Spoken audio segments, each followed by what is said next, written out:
வணக்கம் உறவுகளே, நான் உங்கள் மதுசூதன். இந்த பதிவுகளால் என்ன விஷயத்தை பற்றி பார்க்க போறோம்னா, கனடா பிரதமர் மார்க் கார்னி அவர்கள் ஒரு விசேட அறிவித்தலை அறிவித்திருக்கிறார். அது யாருக்கு பிரயோசனமானது? அது ஒட்டுமொத்த நாட்டு மக்களுக்குமே பிரயோசனமான விஷயம்.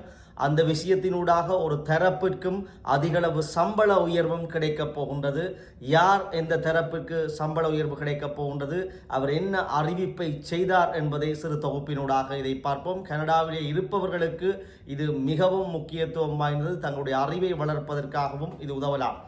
வாருங்கள் பதிவுக்குள் போவோம். என்ன விஷயம் என்றால், மார்க் கார்னி அவர்கள், அதாவது பிரைம் மினிஸ்டர் ஆஃப் கனடா, அவருடைய அறிவித்தலின் பிரகாரம் ஆகஸ்ட் 5 ஒபிஷியலாக உத்தியோகபூர்வமாக அறிவித்தலை விட்டிருக்கின்றார்.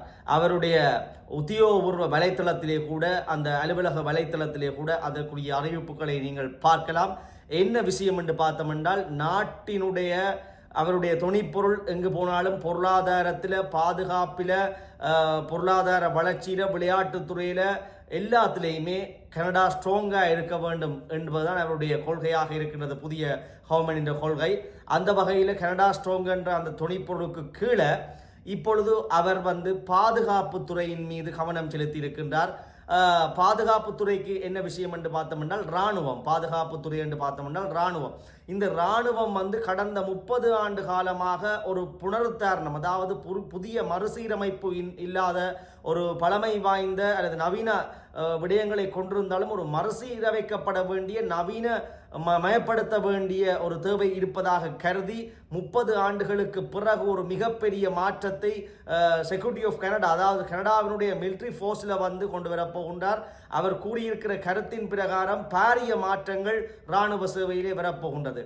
என்ன விஷயத்தை கூறியிருக்கின்றார் என்றால், இராணுவமாக இருக்கின்ற இந்த இளைஞர் யுவதிகள், அங்கே இராணுவத்திலே பணியாற்றுகின்ற ஆண்கள் பெண்கள் தான் இந்த கனடாவை இன்னும் வலிமையாக உள்நாட்டு பாதுகாப்பிலும், எங்களுடைய குளோபலைஸ், அதாவது உலக பாதுகாப்பிலும் எங்களுடைய வினைத்திறனத்தையும் வீரத்தையும் கட்டியெழுப்புகின்றது இந்த ஆண்களும் பெண்களும் தான். அவர்களை நாங்கள் பெருமதியாக உற்று நோக்க வேண்டும் என்று அறிவித்ததோடு மட்டுமல்லாமல், இந்த பாதுகாப்புத்துறை, அதாவது கனடா இராணுவத்தை நவீனமயப்படுத்தப்படுவதன் தேவை, உலகமயமாக்குவதனுடைய தேவை, ஆயுத கட்டமைப்புகள், இன்னும் பல பாதுகாப்பு நவீன உபகரண கொள்வனவுகள், உற்பத்திகள் சம்பந்தமாக சுமார் அவர் பல பில்லியன் அமெரிக்க டாலர்களை ஒதுக்கி இருக்கின்றார். இந்த பட்ஜெட்டிலே ஒதுக்கப் போவதாக அறிவித்திருக்கின்றார்.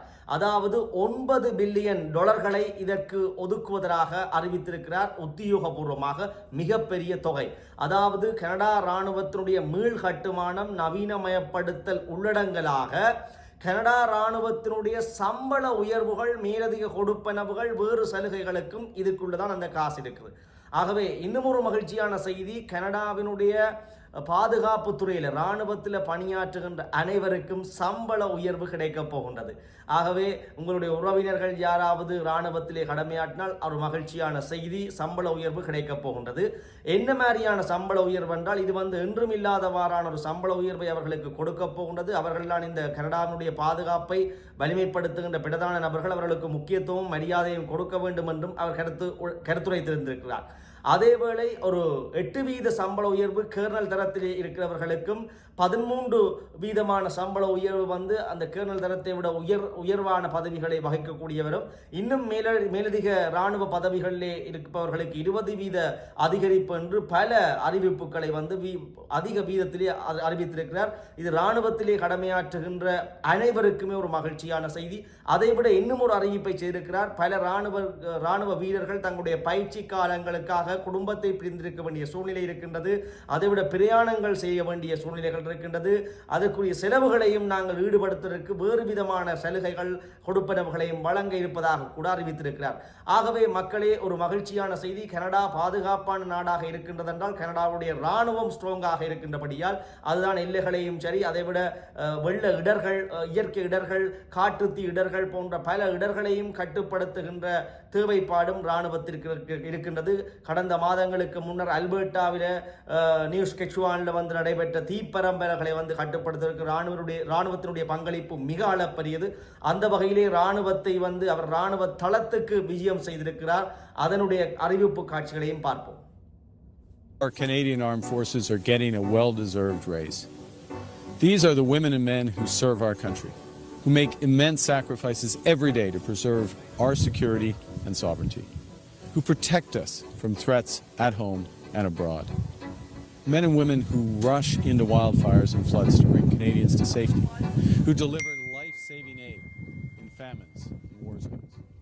In times of crisis, when someone sees a maple leaf, they see hope, and they get help. That's why we're raising the pay of the members of the Canadian Armed Forces up to 20%, so the Canadian Forces can keep Canada strong and free.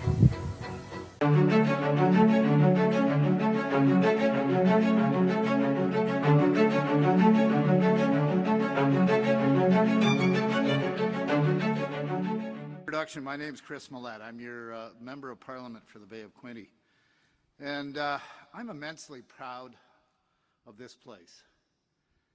As I'm sure they're all tired of me saying, I worked here extensively in the 1990s as a newspaper reporter working out of the daily newspaper in Belleville.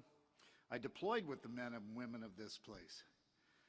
I spent many adventures in the field in some faraway places. உறவுகளே பார்த்திருப்பீர்கள், அவர் இராணுவ தளத்துக்கு நேரடியாகவே அந்த உத்தியோகம் சார்ந்த அமைச்சர்களோடு விஜயம் பண்ணி இராணுவ மிகப்பெரிய தளபதிகளோடும் விமானப்படை, கடற்படை, தரைப்படை ஆகிய பல தளபதிகளை சந்தித்து இந்த அறிவிப்புகளை வெளியிட்டிருக்கின்றார். அனைத்து இராணுவத்தினரும் இப்பொழுது மகிழ்ச்சியில் இருக்கின்றார்கள்.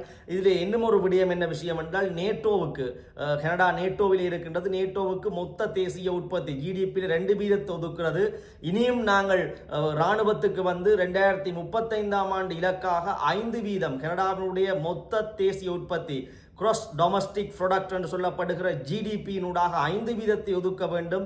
நேட்டோ நாடுகளுக்கும் அதிகளவான பங்களிப்பை செய்ய வேண்டும் என்ற துணைப்பொருளையும் அவருடைய அறிக்கைகள் அமைந்திருக்கின்றது. ஒட்டுமொத்தமாக கனடா இராணுவம் இன்னும் நவீனமயப்பட போகின்றது. கனடா இராணுவத்தினுடைய கொடுப்பனவுகள் அதிகரிக்கப் போகிறது.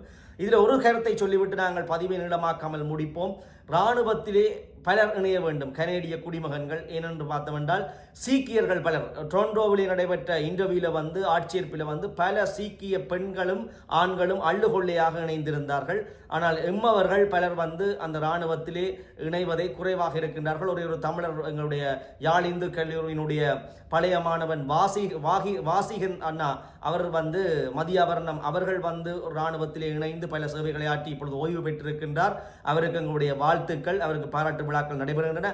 அதுபோல் அவரையும் நாங்கள் ரோல் மாடலாக கொண்டு பலர் இராணுவத்தில் இணைய வேண்டும், போலீஸ் சேவையில் இணைய வேண்டும். அங்கே இருக்கிற கொடுப்பனவுகள் நாட்டை பாதுகாப்பதோடு மட்டுமல்லாமல் மிகப்பெரிய கொடுப்பனவு இருக்கின்றது அந்த வேலை வாய்ப்புகள். ஆகவே படித்து தகமைகளை வளர்த்து கொண்டு இராணுவத்துக்கு தேவையான தகமைகளை வளர்த்து கொண்டு கனேடிய இராணுவத்தில் நீங்கள் இணைவீர்களானால் உங்களுடைய வாழ்வு மிக பிரகாசமாக அமையும் எதிர்காலத்தில் என்பது வெட்ட வெளிச்சம் என்றதையும் கூறிக்கொண்டு, இன்னும் ஆக்கபூர்வமான தகவல்களை அறிவதற்கு தொடர்பு இருங்கள். யூடியூப் சேனலை தயவு செய்து ஃபாலோ பண்ணுங்கள், ஷேர் பண்ணுங்கள்.